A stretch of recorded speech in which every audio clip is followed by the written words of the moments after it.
Hi, everybody. Welcome once again to Health Talk. My name is Dr. Joe DiPrima, and I hope everyone had a very healthy and happy Thanksgiving. All right, we're going to be taking a short break. When we come back, it is Diabetes Awareness Month, and we're going to be talking a little bit more about diabetes, and we're also going to have the author of Death to Diabetes, Duanes McCauley, on. We'll be right back. Well, we're going to be talking to the author of the book, Death to Diabetes, the 6 Stages of Type 2 Diabetes Control and Reversal. His name is Duanes McCauley, and his story is absolutely fascinating. And Duanes, I want to welcome you to Health Talk. Good to have you here this evening. Hello, Dr. DiPrima. How are you? Good. How are you, Duanes? Oh, fantastic, fantastic. And before we get started, I just want to thank you for putting me on your show a couple years ago. Because of your support and people like you, I've been able to get on some nationally syndicated radio shows. Well, that's fantastic. That's fantastic.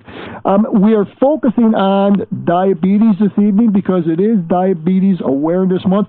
Duanes, for people who may not know your story completely, can you give us a brief summary of what happened to you in regards to diabetes? Yes. Basically, it was 5 years ago in March 2002. I went into a diabetic coma. I was diagnosed as a type 2 diabetic.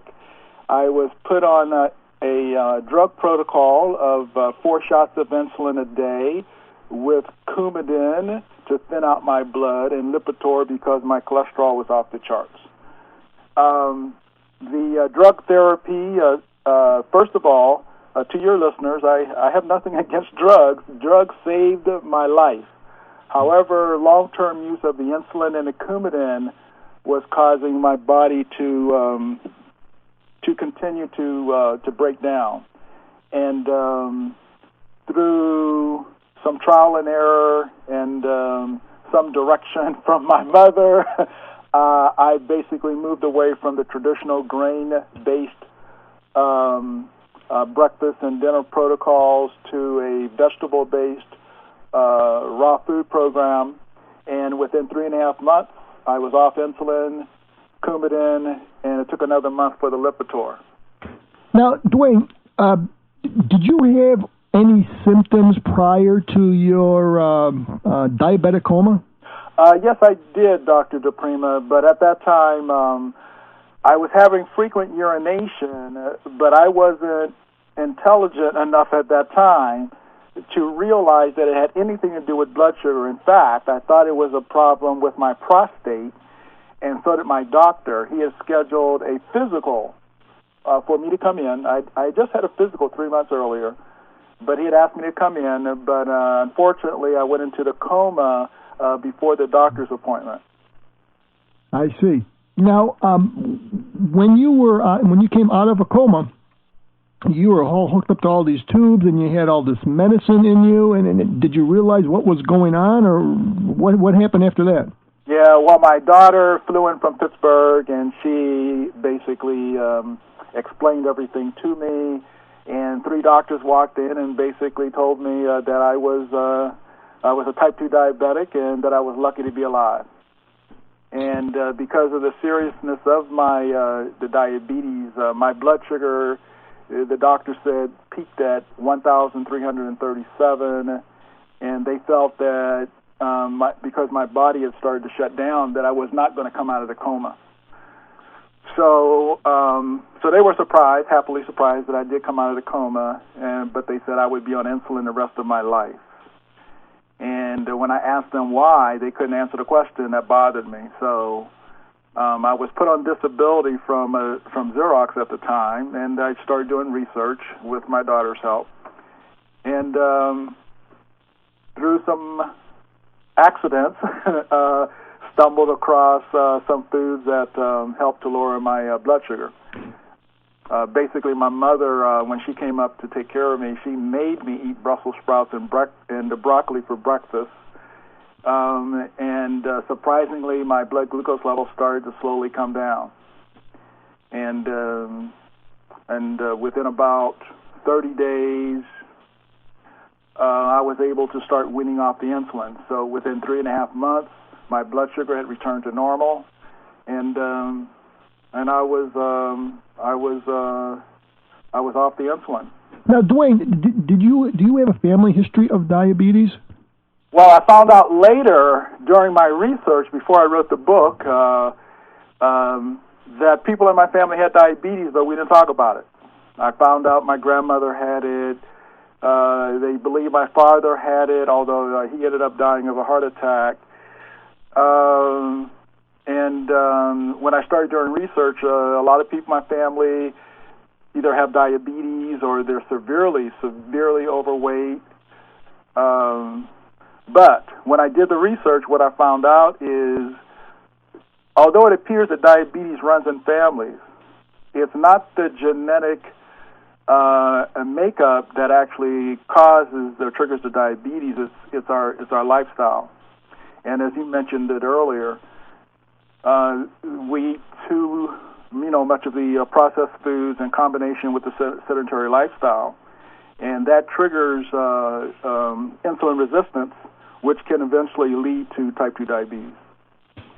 Now, Duane, tell us a little bit about the research that you did. I mean, you are an engineer by nature, correct? Exactly. And as an engineer, when we don't understand something, we do research. And the one thing that is wonderful about our country is the information is out there. It's just that it's not put on television. No one comes on television to tell you to eat broccoli. No one comes on television to tell you to eat Brussels sprouts. People come on television, they tell you to eat pizza or to go to McDonald's. Exactly. And so when I discovered studies have been done on food, the power of food. So it's nothing new. I'm not reinventing the wheel here. And after I worked with the American Diabetes Association, and people in the support group tried eating broccoli for breakfast and they got better, that eventually, with my mother pushing me and my daughter pushing me, to write the book.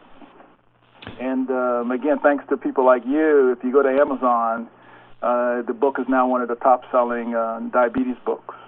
That's fantastic. Now, Duane, how did your mother decide of all the different types of foods to eat? And certainly, we're going to be talking a little bit more about how there are good foods and bad foods. But of all the good foods to eat, I mean, why didn't she give you mangoes, or why didn't she give you tomatoes, or why didn't she give you corn? Or what is it about? That's a very good question. What is it about broccoli and Brussels sprouts for breakfast? And what possessed you to eat something like that for breakfast? Right. I asked my mother that, and because once I did the research, I discovered that Brussels sprouts contains a specific phytonutrient that addresses insulin resistance. I found out in the research that broccoli contains the highest level of chromium of any land vegetable. I found out in my research that spinach contains a specific enzyme that helps to repair the gastrointestinal tract. And I asked my mother, how did you know? She goes, son, it was easy. These are the foods that you didn't like, and these are the foods that we grew up on, and God told me to feed you these foods. And you're not going to argue with my mother. So, but I knew that when I wrote the book, if I put in the book that God said that you should eat these foods, I knew that people wanted the medical science rationale behind it.